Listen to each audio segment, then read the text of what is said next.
네, 우리가 지난 시간에는 보아스가 룻과의 약속을 지키기 위해 기업 물을 자를 만나는 그런 장면을 살펴봤는데요. 그 기업 물을 자 보아스보다 선순위에 있는 그 사람을 아무개로 소개를 합니다. 처음에는 기업을 물으겠다고 하지만 나중에는 자기에게 손해가 있을 것 같아서 자신의 의무를 포기하게 됩니다. 이 사람은 처음에는 복받을 것을 기대하며 신앙생활을 시작했다가 희생과 헌신이 요구되니까 손해를 볼까 하여 사명을 포기하는 그런 사람과 같습니다. 하나님의 복을 물질적인 측면으로만 생각한 것이죠. 말씀에 순종하는 것보다 자신의 이익과 성공을 더 중요하게 생각했습니다. 결국 이 사람은 하나님의 위대한 계획 가운데 동참할 기회를 잃어버리고 말았습니다. 그렇다고 해서 하나님의 역사는 중단되지 않았습니다. 하나님께서는 또 다른 사람 보아스를 통해서 하나님의 뜻을 이루어 가십니다. 만일 우리가 하나님의 부르심을 거절한다고 해도 하나님께서는 그 뜻을 또 다른 사람들을 통해서 행하시는 거죠. 다만 그 영광스러운 역사에 동참하는 그런 은혜를 이제 누리지 못하게 되는 그런 사람이 있고 또 그 은혜를 누리는 사람이 있는 것인데, 어쨌든 우리는 이 말씀을 통해서 그 은혜를 누리지 못한 사람은 그저 아무개로 남을 뿐이고, 그 은혜를 누리는 사람은 정말로 위대한 하나님의 그 계획 가운데 동참하게 되어서 놀라운 역사를 맛보게 되는, 그것을 경험하게 되는 주인공이 된다라는 사실을 우리가 기억해야 되겠습니다. 오늘 본문은 이제 아무개라는 사람이 어떻게 사명을 포기하게 되고 또 하나님께서 그 사명을 어떻게 다른 사람에게 넘겨주는지와 그 사명을 넘겨받은 자와 그 사명 가운데 내려지게 되는 하나님의 축복이 무엇인지에 대한 이야기인데요. 이 본문을 통해서 하나님을 버리고 헛된 길로 가려고 하는 우리의 부끄러운 모습들이 발견되고 아무개가 되려는 우리의 삶을 돌이켜서 주님의 부르심 앞에서 하나님의 뜻을 이루는 그런 복을 누릴 수 있게 되었으면 좋겠습니다. 보아스가 가장 먼저 한 일은요, 확실한 증거를 확보하는 일이었는데요. 아무개가 기업 물을 의무를 넘겨주었다는 사실을 공식적으로 사람들 앞에서 공표하는 행위입니다. 이 아무개는 전례에 따라서 이 일을 확정하기 위해서 자신의 신을 벗어서 보아스에게 주었습니다. 이러한 전례는 오늘 본문에서도 나오는데요, 물건을 사고 팔 때 행해졌던 것이라고 말씀을 하고 있습니다. 그런데 사실 지금 하고 있는 일이 물건을 사고 파는 일은 아니죠. 고엘의 의무, 기업 물을 자의 그 의무를 넘겨주는 일인데요. 신명기 25장에서 이 기업 물을 의무를 포기한 사람이 어떤 일을 당하게 되는지 보여주고 있습니다. 신명기 25장 9절에서 10절 말씀 우리가 같이 한번 보겠는데요. 같이 읽겠습니다. 그의 형제의 아내가 장로들 앞에서 그에게 나아가서 그의 발에서 신을 벗기고 그의 얼굴에 침을 뱉으며 이르기를 그의 형제의 집을 세우기를 즐겨 아니하는 자에게는 이같이 할 것이라 하고 이스라엘 중에서 그의 이름을 신 벗김 받은 자의 집이라 부를 것이라. 아멘. 이 말씀을 보면은 신을 자기 스스로 벗는 것이 아니죠. 이 미망인이 계대 결혼을 거절한 사람의 신을 벗깁니다. 그리고 거기서 그치는 것이 아니라 경멸의 의미로 침까지, 얼굴에 침까지 뱉도록 하고 있습니다. 그러니까 이 고엘의 의무를 포기한 사람이 공식적으로 대중들 앞에서 수치를 당하도록 한 것이었습니다. 율법대로 한다고 하면은 이 사람, 이 아무개가 자기 신을 벗어서 보아스에게 주어야 될 것이 아니라 룻이 와서 이 사람의 신을 벗겨가지고 그 사람의 얼굴에다가 그냥 퇴 하고 지금 막 뱉어버리는 그런 일을 했어야 되는데 그렇게 하지 않은 거죠. 그냥 전례가 어떻게 그렇게 됐는지는 모르겠지만은 물건을 사고 파는 그런 전례를 여기서 아무렇지도 않게, 아무런 수치도 받지 않고 또 아무런 수치도 느끼지 않은 상태에서 그렇게 스스로가 하고 있습니다. 하나님께서 명령하신 신성한 의무를 물건을 사고 파는 그런 정도의 일로만 보았기 때문입니다. 그러니까 전혀 수치스럽지 않은 거죠. 여러분, 태초에 인간이 죄를 짓고 난 후 처음 느꼈던 이 마음에 있는 감정은 부끄러움, 수치였습니다. 자신들의 벌거벗음에 대해서 부끄러워했습니다. 그래서 옷을 만들어 입었죠. 또 하나님께서 직접 또 가죽 옷을 지어 입혀 주기도 했고요. 그러고 난 후 인간들에게서 점점점 더 이 죄에 대한 수치가 사라졌습니다. 지금 아무개의 상태가 딱 그렇습니다. 본래 이 고엘의 의무는 인간으로서 당연히 해야 되는, 또 하나님께서 인애의 법칙으로서 이스라엘 백성들에게 명령한 일이었어요. 그런데 그것을 행하지 않겠다고 하는 거죠. 그리고 그것을 행하지 않겠다고 하는 그런 사람들에게 하나님께서 분명히 여러 사람들 앞에서 수치를 당하도록, 그것이 얼마나 부끄러운 일인지, 그것이 얼마나 정말 이 더러운 일인지 이 모든 율법들을 통해서 느끼도록 그렇게 신을 벗기고 그리고 침을 뱉는 그런 일까지 하도록 명령을 하신 것이었죠. 그런데 시간이 지나면서 이 고엘의 의무에 대한 사명감이 점점점 사라지게 됐습니다. 자기 소견에 오를 대로 행하게 되었으니까 하나님의 말씀이 이 마음에서 작용하기보다도 그냥 그때그때 그냥 순간순간 편한 대로 그렇게 행했던 거죠.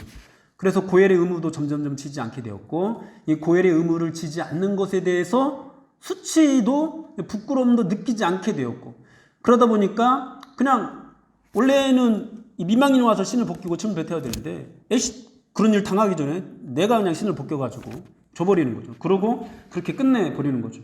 요즘 말로 그냥 퉁쳐버리는 거죠. 여러분, 이런 상태에 놓여있는 것이 어쩌면은 오늘날 우리들의 모습과 또 오늘날 정말 많은 그리스도인들의 모습과 같은 것인지도 모르겠습니다. 우리가 구원을 받고 하나님의 자녀가 되는 것은 정말로 영광스러운 일이죠. 그리고 하나님의 자녀가 되어서 예수 그리스도께서 명령하신 세계 복음화의 사명, 예수님의 제자가 되고 이 복음화의 사명을 감당하면서 우리가 또 다른 기업 물을자로서의 의무를 행하는 것, 여러분, 이것은 정말로 영광스러운 일이고 정말로 복된 일이고 정말로 신성한 하나님 나라의 백성들의 의무입니다. 우리는 당연히 이 일을 감당하면서 살아야 합니다. 그리고 그것을 영광스럽게 여겨야 합니다. 그 일이 나에게 주어지지 않을 때 저 사람은 복음을 전하는 일을 하나님께서 맡기셨고 그것을 사모하는 마음을 주셨고 그것을 감당하는 삶을 살아가게 하셨는데 나는 왜 그것을 주지 않지? 여러분, 수치스러워야 돼요. 부끄러워야 돼요. 그래서 그런 것들을 달라고 하나님 앞에 기도하고 매달려야 됩니다.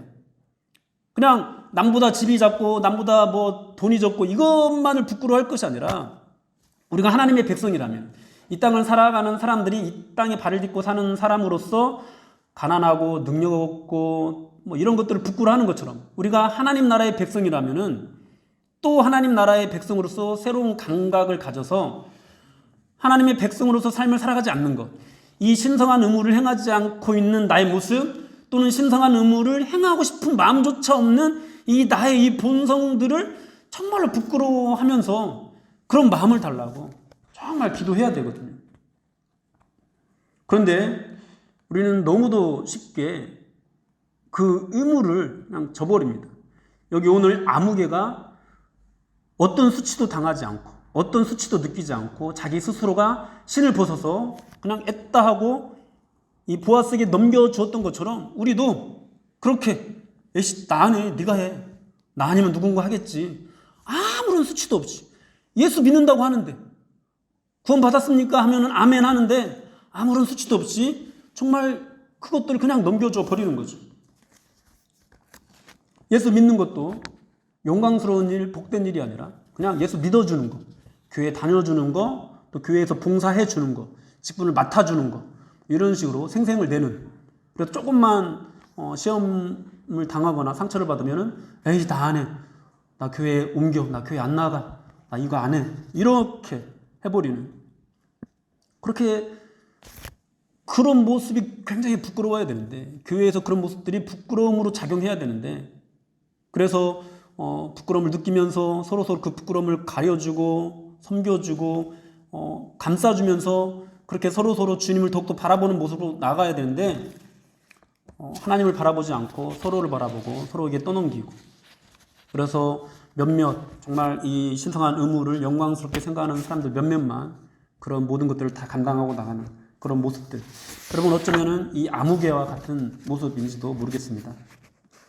사랑 여러분, 고엘의 의무를 행하지 않는 것이 수치를 당해야 하는 일, 것처럼 하나님께서 그렇게 규정을 하셨잖아요. 어쩌면 우리가 하나님께서 우리에게 명령하시는 그 신성한 의무들을 우리가 또 다른 고엘로서 우리의 세론들에게 또는 우리 주일학교 학생들에게 행해야 되는 일들을 하지 않는 것. 여러분, 그런 일이 내게 주어졌는데도 불구하고 나는 못하겠다고, 나는 하지 않겠다고, 나는 나에게 손해가 있을까요? 나는 하지 않겠다고 하는 것이 교회 안에서 수치를 받는 일로 우리가 받아들여져야 하는 거예요. 만일 예수를 믿는데도 불구하고 직분을 감당하고 싶은 마음이 없다면 여러분 굉장히 부끄러운 것입니다. 당연한 것이 아니에요. 내가 예수를 믿는다고 하는데도 불구하고 또 다른 누군가를 섬기고자 하는 마음이 없는 것. 여러분 이거는요 얼굴에 침뱉음을 당해야 하는 그런 일입니다. 그런데도 우리는 너무도 쉽게 직분을 거절하고요. 그리고 이 직분을 거절하는 우리 자신을 놓고 아파하지 않습니다. 눈물 흘리지 않습니다. 그것이 부끄러운 일이라면은 어떻게든지 수를 써서 정말 그런 마음을 받도록, 그 마음이 내게 있는 것이 아니잖아요. 하나님께로부터 온 거잖아요. 그러니까 정말 그런 것을 가지고 하나님께 매달려야 되는데 그렇게 울부짖는 모습들이 있지 않습니다. 오직 세상에서 부끄러운 것, 세상에서 부끄러운 것을 제발 가려달라는 어떤 그런 일에 우리가 매달릴 뿐이죠.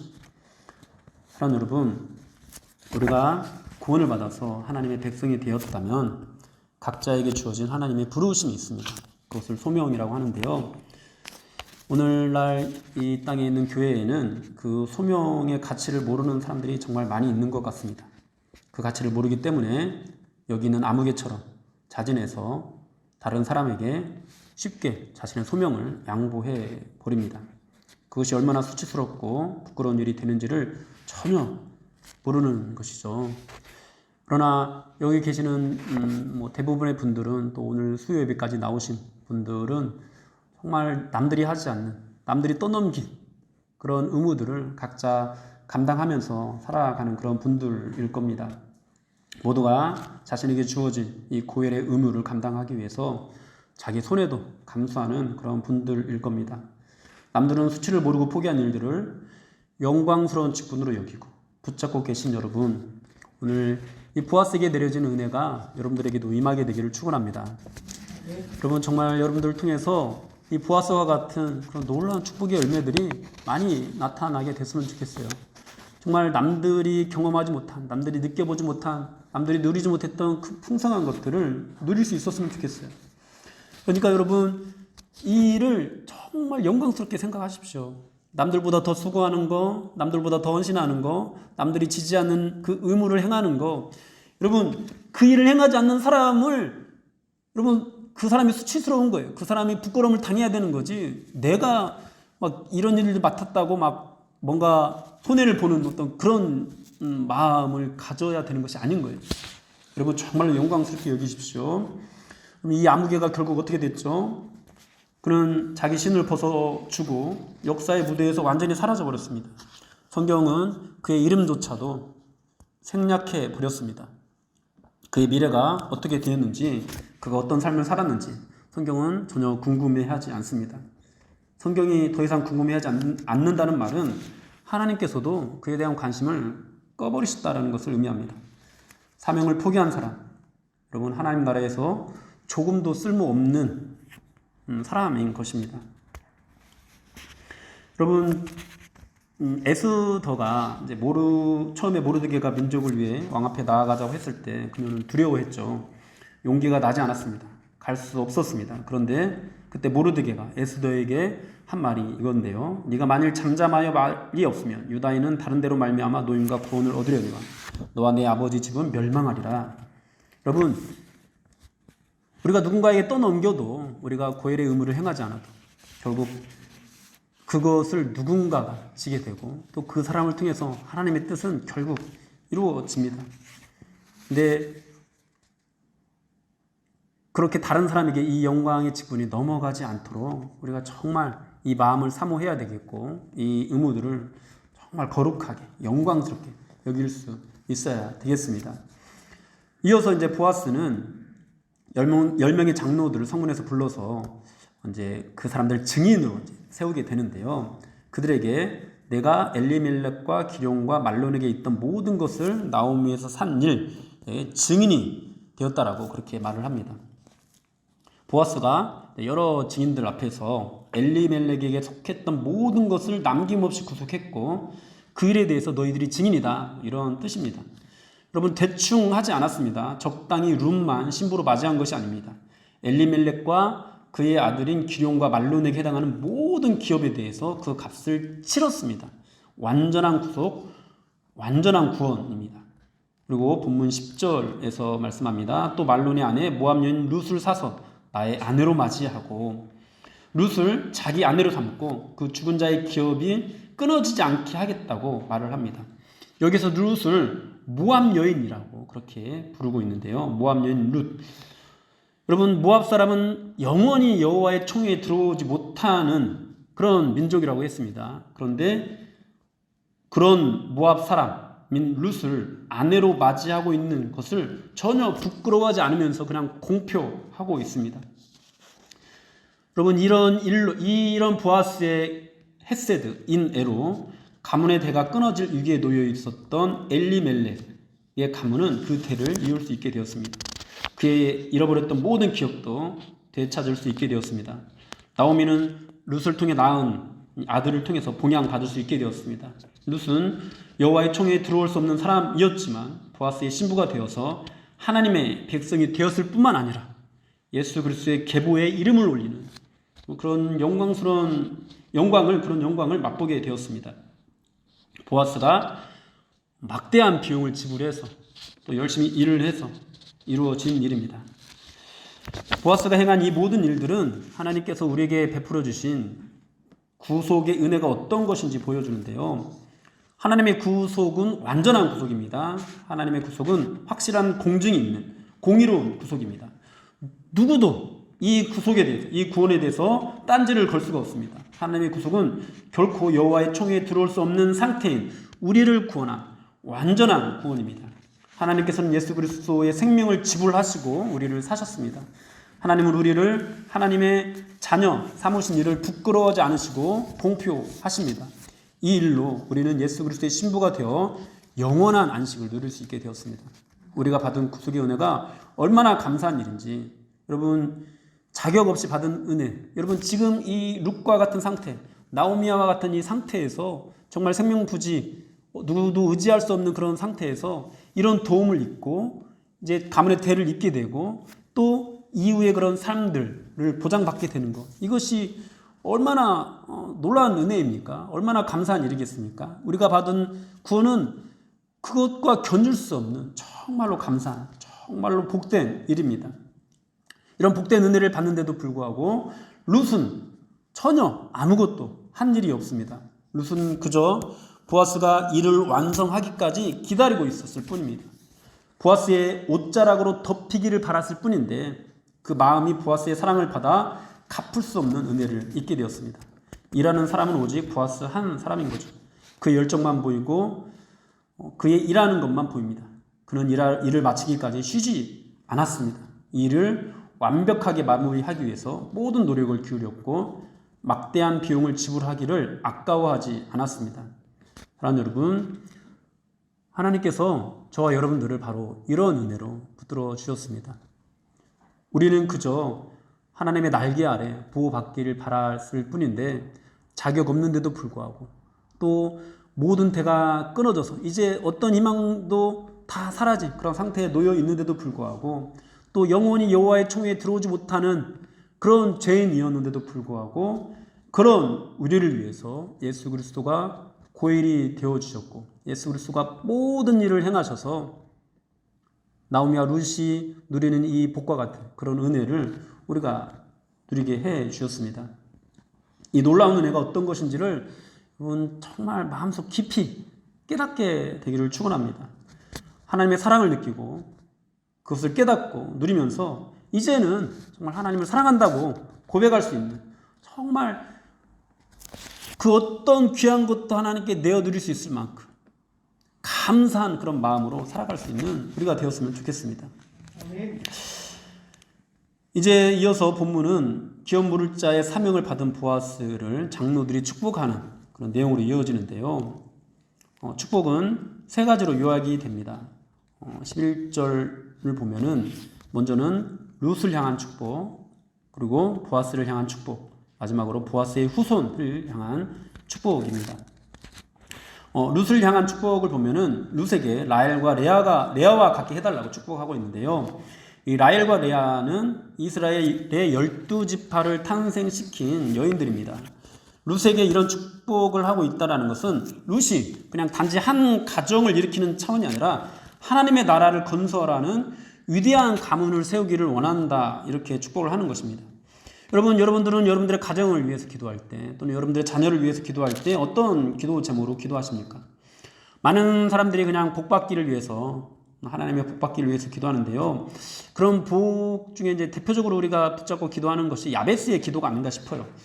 야베스는 역대상 4장 10절에서 주께서 내게 복을 주시려거든 나의 지역을 넓히시고 주의 손으로 나를 도우사 나로 환난을 벗어나 내게 근심이 없게 하옵소서, 이렇게 기도를 했는데요. 사실 이 기도는 단순히 그냥 지역을 넓히고 환난을 벗어나는 이 정도 수준의 것은 아닙니다. 이 기도를 살펴보는 좀 더 고차원적인 그런 다른 의미가 있는데요. 어쨌든 우리는 하늘의 복뿐만 아니라 이 땅의 복도 누리기를 바라면서 이 야베스의 기도를 많이 인용합니다.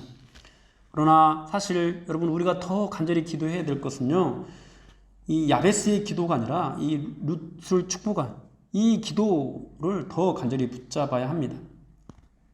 우리의 후손이 잘 되는 것, 우리가 잘 되는 것보다 더 사모해야 되는 축복은 우리를 통해서, 또는 우리 후손들을 통해서, 우리의 영적인 후손들을 통해서, 우리의 믿음의 후손들을 통해서 하나님의 나라가 세워지는 것, 하나님의 나라가 더욱더 튼튼하게 세워지는 것, 그것을 사모해야 되는 거죠.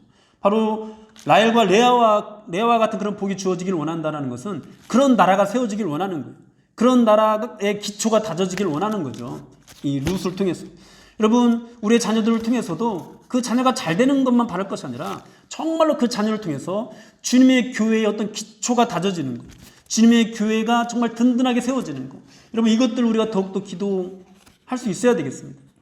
그가 잘 되든지 못 되든지 상관없이 정말 어떤 상황이 있더라도, 그가 어떤 상황에 놓이게 된다 하더라도, 그가 어떤 일을 하게 된다 하더라도, 그가 부자로 살든 가난하게 살든 상관없이 항상 우리 하나님의 나라를 위해서, 우리 하나님의 나라를 세워가는 그런 일을 감당할 수 있도록 해달라. 비록 그가 세상에 능력은 없어도 하늘의 그 능력은 정말 풍성하게 그를 통해서 나타나서, 그를 통해서 이 라헬과 레아가 이스라엘의 12지파를 세웠던 거죠. 그를 통해서 정말 주님의 교회가 초석이 다져지게 됩니다. 여러분의 자녀와 가정이 하나님 나라를 세우는 그 일에 쓰임받기를 주님의 이름으로 축복합니다. 여러분들의 자녀들이, 또 우리 주일학교 학생들이 정말로 세상에 다 잘 되는 것뿐만 아니라 월급을 남들보다 더 받고, 남들보다 더 좋은 집에 살고, 남들보다 더 좋은 차를 굴리고, 뭐 이런 것들뿐만 아니라 그들이 어떤 일을 하든지 세상에서는 부끄러움을 당한다 하더라도 하나님의 교회를 위해서 희생하고 헌신해서 하늘나라의 그 영광을 맛보는 자로 라헬과 레아와 같은 그런 복이 그들에게 임할 수 있기를 정말 진심으로 축원합니다. 여러분, 두 번째로 축복의 대상은 보아스였는데요. 이 보아스에게 주는 축복은 에브랏에서 유력하고 베들레헴에서 유명하게 하시기를 그렇게 축복하고 있습니다. 에브랏은 이제 에브라다라고도 하고요. 이 베들레헴의 또 다른 이름인데요. 스불론에도 베들레헴이 있어서 그 스불론에 있는 베들레헴과 구별하기 위해서 베들레헴을 에브라다라고, 베들레헴 에브라다야, 뭐 이런 식으로 이렇게 표현을 하고 있습니다. 하나님께서 그러니까 이 장로들은 보아스가 베들레헴에서 유력하고 유명하게 되기를 축복하고 있는데요. 하나님께서는 이 축복의 기도대로 놀라운 일을 행하셨는데, 그것이 뭐냐니까 바로 베들레헴에서 정말 이 보아스를 통해서 나온 사람이 정말 유력하게 되고 유명하게 해 주신 것이죠. 그게 누구죠? 바로 왕이 없던 이 시대에 왕으로 준비시킨 바로 다윗이 그 사람입니다. 그리고 더 나아가서 우리의 진정한 왕이 되어주신 예수 그리스도이십니다. 여러분, 결국 이 보아스에게 내려주고 있는 축복은 뭐예요? 보아스가 받기를 원하는 복은 뭔가요? 바로 예수 그리스도의 복이에요. 예수 그리스도의 복이 임하기를 지금 축복하고 있는 거예요. 지금 이 장로들은 이 축복이 구체적으로 무엇을 나타내는지 모르지만은 하나님께서는 이 축복을 통해서 이 보아스를 통해서 보아스의 집안뿐만 아니라 온 천하 만민이 복을 받게 되는 그 예수 그리스도의 은혜가 임하게 해 주셨습니다. 이 지역에서 유명한 자가 나오게 하셔서 온 민족의 기업물을 그 의무를 행하심으로 모든 사람을 구원하는 그 일을 이루어 주셨습니다. 여러분, 우리도 이런 은혜를 사모해야 됩니다. 예수 그리스도의 은혜가 우리 가운데서 나타나게 되기를 사모해야 됩니다. 예수 그리스도의 은혜가 우리의 가정 가운데, 우리의 자녀 가운데 나타나게 되기를 사모해야 됩니다. 세 번째로 축복한 대상은 이제 룻을 통해서 태어날 후사인데요. 그 후사가 다말이 유다에게 낳아준 베레스의 집과 같게 해달라고 축복하고 있습니다. 유다는 야곱의 아들들 중에서 넷째 아들입니다. 그리고 그리스도의 계보가 되는 조상이 되기도 하고요. 그리고 다말은 그런 유다의 며느리였습니다. 그녀는 본래 유다의 첫째 아들인 엘과 결혼했지만 이 엘이 약해서 하나님께서 그를 죽이십니다. 그래서 다말은 둘째 아들인 오난에게 들어가서 엘의 이름으로 후사를 이으려고 합니다. 여기서도 이제 그 수원법이 나오는 거죠. 그런데 이 오난이 기업물을 의무를 행하는 것을 싫어했습니다. 이것이 또 하나님 보시기에 악해서 오난도 죽임을 당합니다. 그러자 이제 유다는 겁이 났습니다. 셋째 아들이 셀라가 남았는데 셀라마저 죽을 수 있겠다 이렇게 생각을 하게 됐습니다. 셀라는 아직 장성하지 않아서 다말을 친정으로 보내버리고 기다리라고 했습니다. 다말은 과부의 의복을 입고 친정에서 마냥 기다려야 했습니다.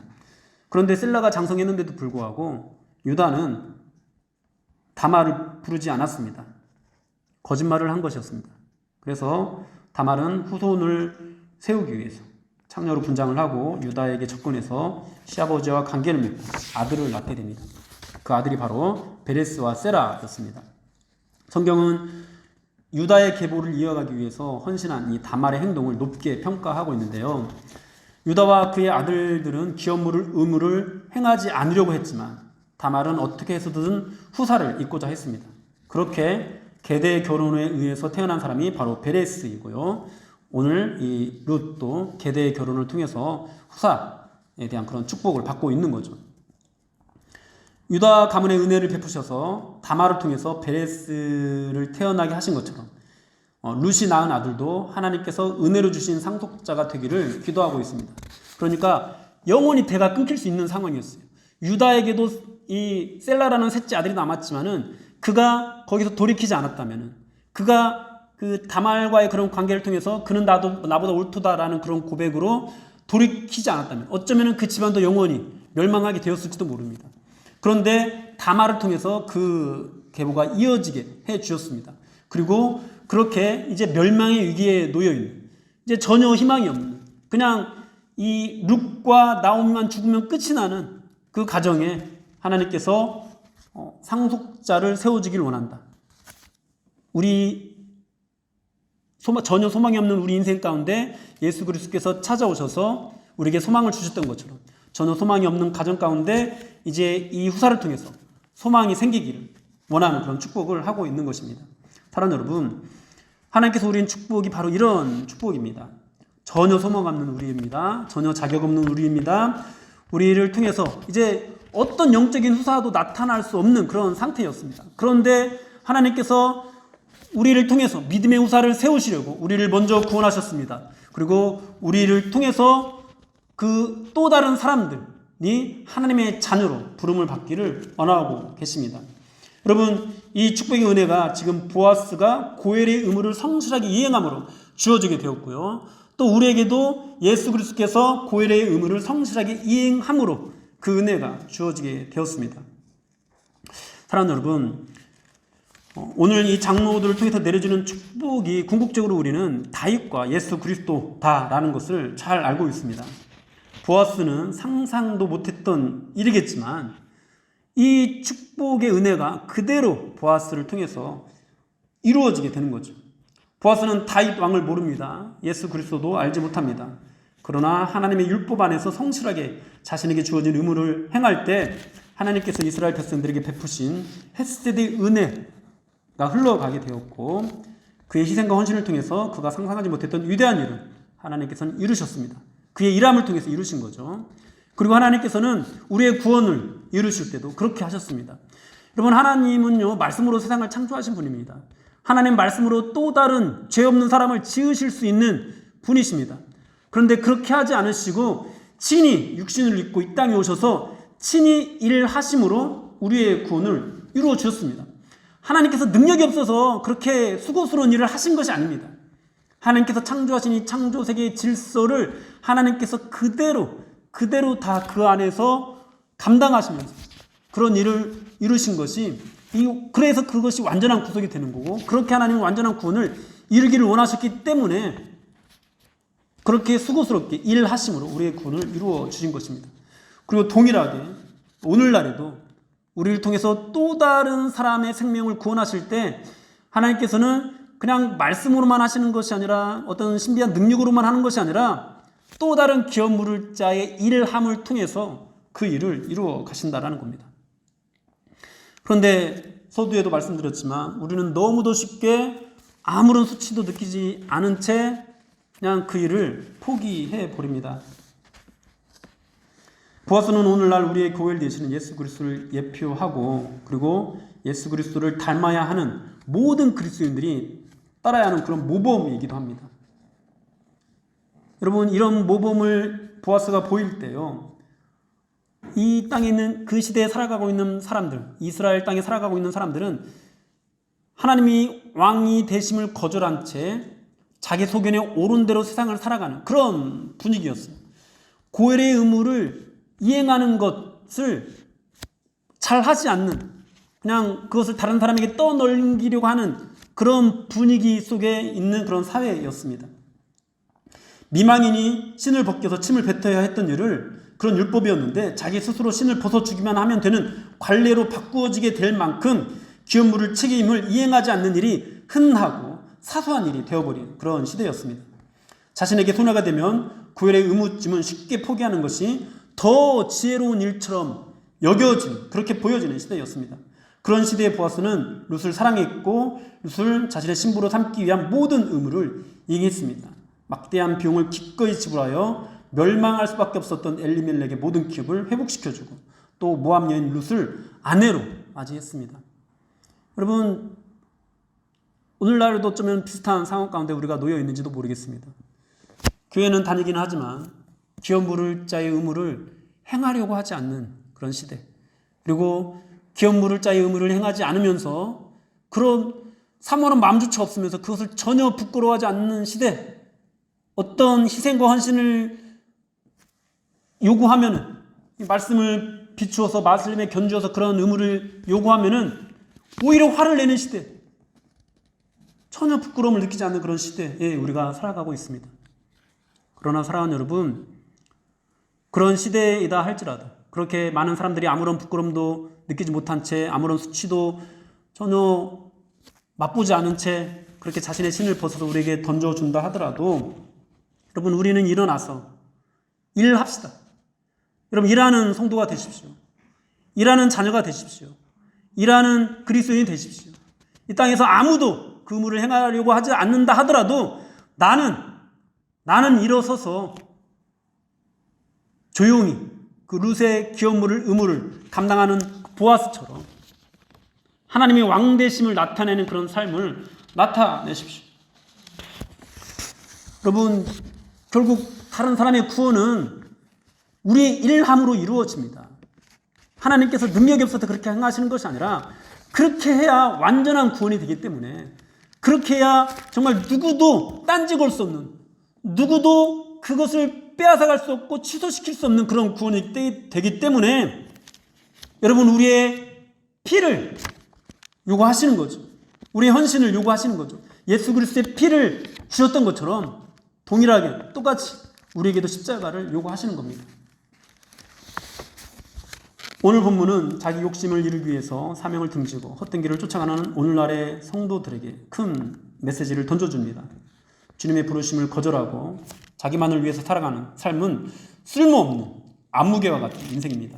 하지만 주님의 부르심을 따라서 십자가의 길을 걸어가는 삶은 정말로 아름답고 복되고 영광스러운 그런 인생입니다. 하나님께서는 보아스의 아름다운 인생을 통해서 혼탁한 이스라엘 백성들을 위해 다윗 왕을 세우셨고 이 땅의 죄인들을 구원하시기 위해서 예수 그리스도를 만왕의 왕으로 세우셨습니다. 여러분 지금 교회가 쇠퇴해가고 있는 이런 시대에 우리의 이 작은 희생과 헌신을 통해서 만왕의 왕 되시는 예수 그리스도가 정말 이 교회의 주인으로 다시 한번 거룩하게 세워지게 되는 일들이 일어나게 될 거고요. 그렇게 예수 그리스도가 온전히 우리의 왕이 되실 때 주님을 머리로 하는 이 땅의 교회들도 더욱더 강력하게 세워지게 될 것입니다. 주님께서 다시 오시는 그 날이 더욱더 속히 오게 될 것입니다. 우리가 정말 간절히 사모하고 있는 하늘에서 그 영광스러운 삶이 우리에게 현실처럼 임하게 될 것입니다. 여러분 그 영광을 잃어버리지 마십시오. 그 영광을 다른 사람에게 떠넘기지 마십시오. 그것이 없거들라. 그 고열의 의무를 행하고자 하는 그런 마음이 없거들라. 나는 직분을 감당하고 싶은 마음이 없어. 어떻게 그것을 부끄럽게 여기시고 하나님 주십시오. 하나님 그 사모하는 마음을 주십시오. 내가 집사의 직분을 사모하게 해주십시오. 내가 권사의 직분을 사모하게 해주십시오. 내가 장로의 직분을 사모하게 해주십시오. 내가 교사의 직분을 사모하게 해주십시오. 내가 셀장의 직분을 사모하게 해주십시오. 하나님 저에게도 세론들을 주십시오. 이런 사모함으로 나아가서 보아스와 같은 그런 위대한 하나님의 사역 가운데 동참하게 되는 그런 저와 여러분들이 되기를 주님의 이름으로 축원합니다.